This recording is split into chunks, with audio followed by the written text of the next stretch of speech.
នេះដើមមននេះមានអាយុកាលអាចផ្លែបានហើយ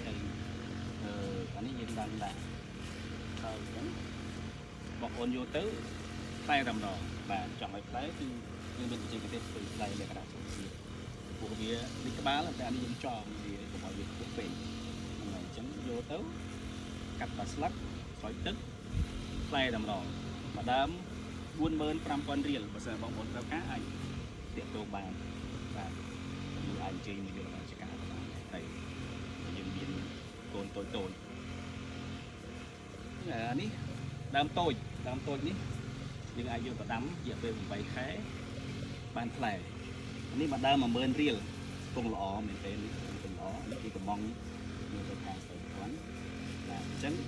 ដើមតូចក៏មានដើមធំនេះមានតែម្ដងមានសល់តែម្ដងមានមិនទាន់បានរៀបចំធ្វើទៀតទេអញ្ចឹងដើមធំនេះសល់តែម្ដងទេហើយតូចមានច្រើនដើមបងប្អូនមានរាប់ពាន់ដើមមានជាង 2000 ដើមអញ្ចឹង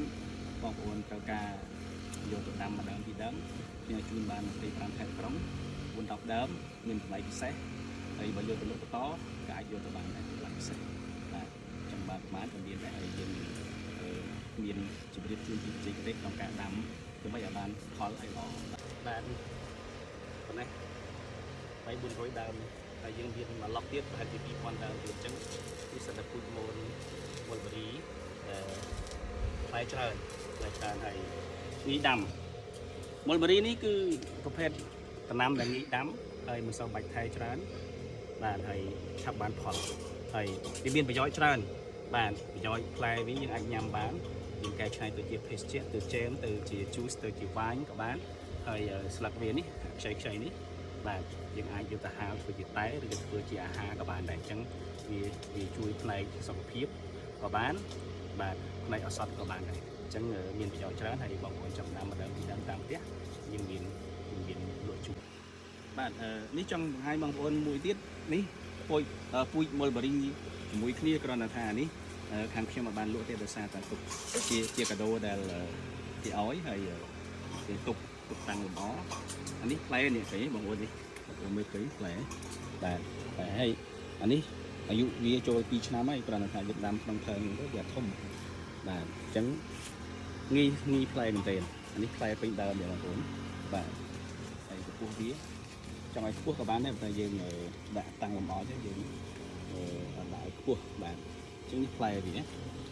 វាមួយដើមនេះផ្លែច្រើនបាទអញ្ចឹងអត់ពិបាកទេបងប្អូនយកទៅដាំពីដាំហើយឆាប់បានផល